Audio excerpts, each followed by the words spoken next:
Bonjour, dans cette vidéo, on va s'intéresser au temps de transfert. On va calculer le temps de transfert dans des situations différentes, dans différents scénarios. Donc, je vais commencer par rappeler avant tout le débit binaire. Qu'est-ce que le débit binaire? C'est la quantité de bits qui peut passer par unité de temps. Donc, il va s'exprimer en bits par seconde. Je vous rappelle que 1 kilobit par seconde est égal à 10 à la puissance 3 bits par seconde. 1 mégabit par seconde est égal à 10 à la puissance 6 bits par seconde. Et 1 gigabit par seconde est égal à 10 à la puissance 9 bits par seconde. Bien sûr, un octet est égal à 8 bits. Un octet ou un byte est égal à 8 bits. Revenons au temps de transfert. Le temps de transfert, c'est le temps nécessaire, le temps qui va s'écouler entre l'émission du premier bit par la machine source jusqu'à la réception du dernier bit par la machine destinataire. Donc, il faut calculer le temps qui va s'écouler entre l'émission du premier bit du message par la source jusqu'à la réception du dernier bit du message par la machine, comme je l'ai schématisé dans cette petite figure. Donc, ça va être le temps d'émission du message sur le support et le temps de traverser le support. Donc, généralement, le temps de transfert, c'est temps de propagation plus temps d'émission. Émission ou transmission, c'est la même chose, auquel va s'ajouter un temps d'attente qui est habituellement négligé. Et c'est bien notre cas, le temps d'attente, on va le négliger. On va ne considérer que le temps de propagation et le temps de transmission. Donc, ayant deux stations S1 et S2 séparées d'une distance qu'on va noter petit d, avec un débit binaire qu'on note grand D, et une vitesse de propagation petit v. La vitesse de propagation, c'est la rapidité avec laquelle on va traverser le support. Le temps de transmission va être le temps nécessaire pour envoyer notre message de longueur grand L, ça veut dire avec une quantité de bits égale à grand L, sur le support. Alors que le temps de propagation, c'est le temps qu'il faut, c'est le temps nécessaire pour traverser le support. Et le temps de transfert, c'est la somme de le temps de transmission pour le temps de propagation d'une façon générale, et on néglige le temps d'attente. Cependant, selon chaque situation, ce temps de transfert va être un peu modifié. C'est ce qu'on va voir dans les scénarios qu'on va traiter. Donc, d'une façon mathématique, le temps de transmission ou d'émission, c'est la longueur du message, c'est les quantités de bits qu'on va envoyer divisé par le débit binaire, alors que le temps de propagation, c'est la distance qui sépare les deux stations divisé par la vitesse de propagation ou la rapidité de traverser le support. Donc, on va calculer, comme je vous l'ai dit, le temps de transfert dans des situations différentes en fonction de grand L, la longueur de la trame. Qu'est-ce qu'une trame? Notre message va être divisé en des parties. Ces parties-là vont être encapsulées dans des trames. Donc, une trame, c'est une partie de données du message.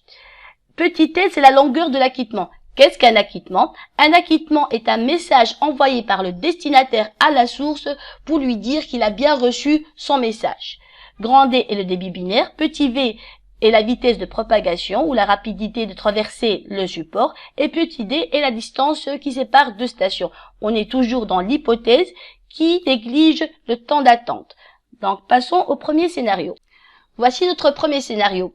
A veut envoyer à B un message. Ce message va être divisé en trames, et après l'envoi de chaque trame, A doit attendre un acquittement de B, doit attendre un message de B qui lui dit que j'ai bien reçu ta trame. Donc, le temps de transfert dans ce cas, ça va être le temps de transfert de la trame plus le temps de transfert de l'acquittement. Donc, ça va être le temps de transmission de la trame par A, le temps de propagation, plus le temps de transmission de l'acquittement, plus le temps de propagation. Donc, on va avoir deux fois le temps de propagation, un aller pour la trame et un retour pour l'acquittement, plus le temps de transmission de la trame et le temps de transmission de l'acquittement, ce qui revient à faire grand L plus petit t, grand T est la taille de la trame, petit t la taille de l'acquittement, divisé par le débit, plus 2 fois le temps de propagation, 2 fois D divisé par V. Donc j'espère que ce scénario est clair et je passe au scénario suivant. Dans le scénario suivant, A veut toujours envoyer un message à B, mais cette fois-ci, il peut envoyer 3 trames avant d'attendre l'acquittement. Donc c'est une amélioration de l'efficacité du réseau, de l'utilisation du réseau si vous voulez, vu que il ne va plus attendre un acquittement par trame, mais un acquittement pour les 3 trames. Donc en recevant l'acquittement, A sait que B a bien reçu ces 3 trames. On a schématisé l'échange entre A et B pour bien comprendre comment on va compter, on va calculer le temps de transfert. Donc A va transmettre sa première trame, puis la seconde et la troisième.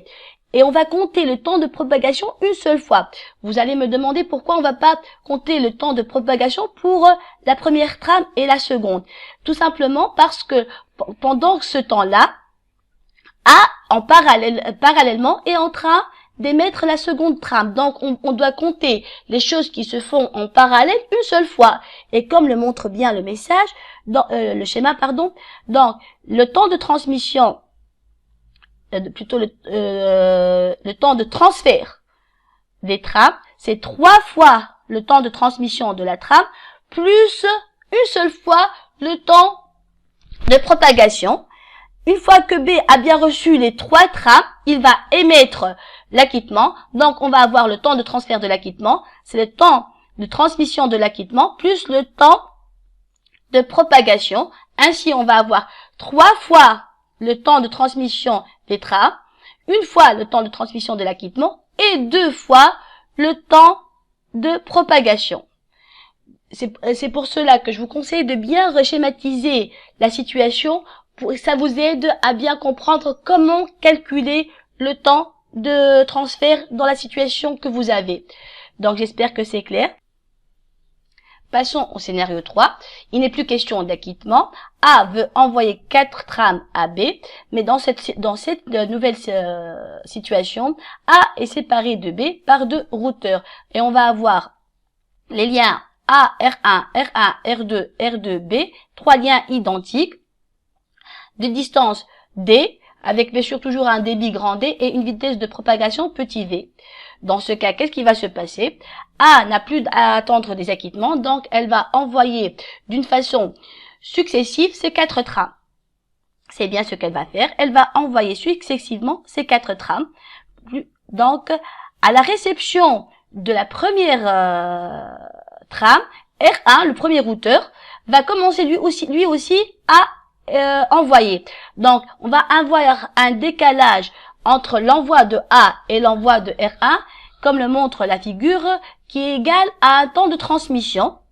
Même chose, R2 va attendre à recevoir la première trame pour envoyer, donc il va attendre encore un temps de transmission pour débuter son envoi.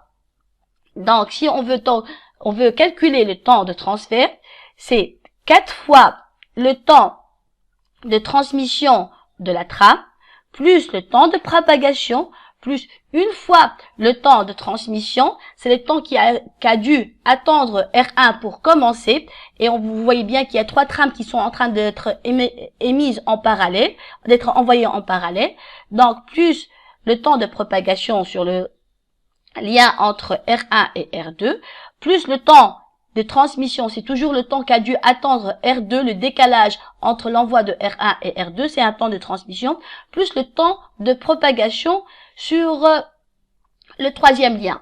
Donc, si on veut, pour récapituler le temps de transfert, il va être égal à le temps de transmission fois 4 pour les 4 trames qui constituent les messages, plus 2 fois le temps de transmission, c'est le temps qu'a dû attendre chaque station avant d'émettre, plus les 3 temps de propagation, vu qu'on a 3 liens, donc c'est logique d'avoir 3 temps de propagation. J'espère que c'est clair et on va passer au cas général de cette situation. C'est quand A veut envoyer un message de N trames A, B et qui sont séparés par M routeur. Donc, le temps de transfert, ça va être quoi?